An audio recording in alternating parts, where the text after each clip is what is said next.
Hi there, my name's Andy Seatherton. I'm from Combat Fusion Martial Arts and part of Kenpo International. This video we're going to discuss a training technique we use in our studio for helping students acquire ambidexterity with their techniques.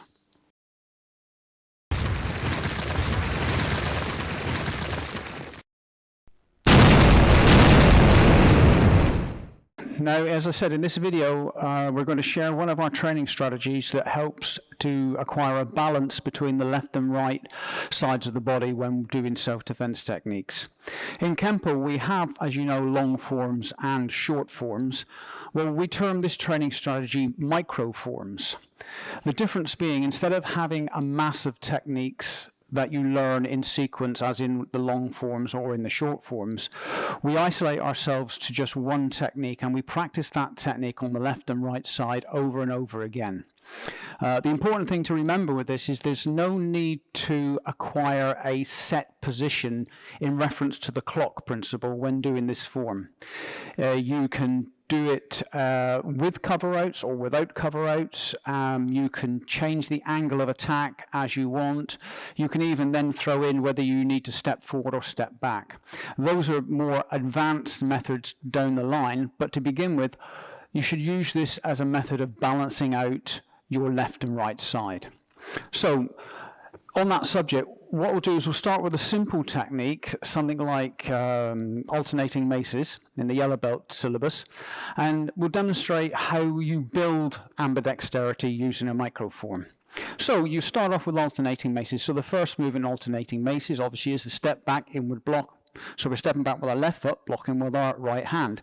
Now for a beginner, that's sometimes quite hard for them to coordinate anyway. So once you've got this movement coordinated, immediately return to your start position and then start to perform it off the other side.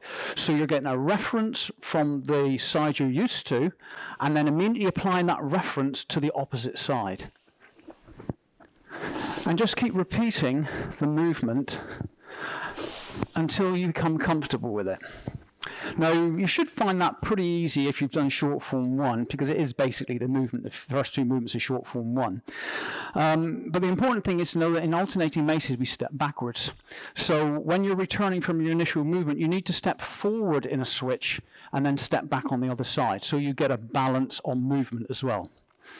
Once you're comfortable with that, you can then progress on to the next sequence. Now, we'll teach alternating maces to a beginner in 5 movements, but I'm just going to go into the more advanced 3 movement techniques so it saves a bit of time. So you're used to doing this movement and this movement and this movement. Okay, so you're happy with that. So now you're going to progress on and add the next movement in. So this time we step back here and then we add in the check down with the vertical punch to the solar plexus, and then we immediately go back to our start position, block on the other side, and repeat the movement. Again, once we're comfortable with this movement, come forward, repeat it on the other side. And just keep repeating and repeating until you become very balanced and comfortable working both sides equally. And then, obviously, we can now progress on to the final part. We step back and we block, check with a punch, check with a hammer fist. Then we switch. Stepping back, block, check with a punch, check with a hammer fist, and switch again. And continuing this sequence, becoming comfortable on our left side and our right side. Now I'll show you again from the side so you get a side view. Again, we're just stepping about 1, 2, then we build it, 1, 2, build again, 1, 2, and we build again, 1, 2, 3, and build again, 1, 2, 3. All right, so that's just doing ecstatic, just getting the step correct. And remember, the step's not really important, it's the stance that is important. But obviously, for beginners, the ability to control distance by stepping back is going to be instinctive. They'll want to move away from an attack, so we need to compound that and not complicate it when they're at a big beginner stage. So now you can also obviously apply this to more advanced techniques. So if we take the technique, say, triggered salute, we start in exactly the same way as we did before. We step forward with the heel palm. Okay, we've got the check with the heel palm. So now this is a step forward technique in the base model. So we need to retract our attacking foot. So we step forward for penetration. We need to retract it to allow us to mimic the same movement on the opposite side. So we go forward, 1, and then switch, 2. And then again, we keep going until we feel comfortable on both sides. Once we've got that comfort feeling on the left and right side, we then progress, as with alternating maces, onto the next movement. So we step forward, 1, come down, inward elbow. Step forward, down, come down, inward elbow. Step forward, come down the arm, inward elbow. Step forward, heel palm, come down the arm, inward elbow. Step forward, heel palm, come down the arm, inward elbow. And then progress on again. So from here, we're now going forward, 1, down the arm, inward elbow, back and vertical punch. Switch again, 1, down the arm, inward elbow, outward elbow, back fist, vertical punch. And keep repeating and repeating so it becomes comfortable off of both sides. Remember, what you're looking for is a balance. Eventually, you should feel no difference between the left and the right side. However, to begin with, it will feel a little bit awkward. That's why you build it in increments.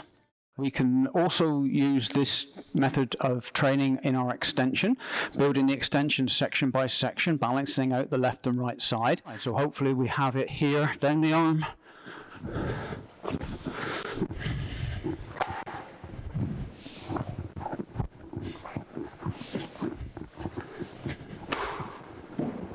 And again, we keep repeating, moving, until it all becomes comfortable and balanced on the left and right side. The important thing to remember, though, is to work slowly. Don't pay attention to any specific angle on the clock. Use any angle you wish. Don't isolate yourself for I must be facing 12 o'clock or I must be facing 6 o'clock. You go wherever you feel. Keep moving so you're at a speed where your brain stays in contact with your body. If you're moving too fast, you're going to trip up and you're going to start pausing. So work at a speed where the brain stays in contact with the body. So another thing you can apply is the cover out.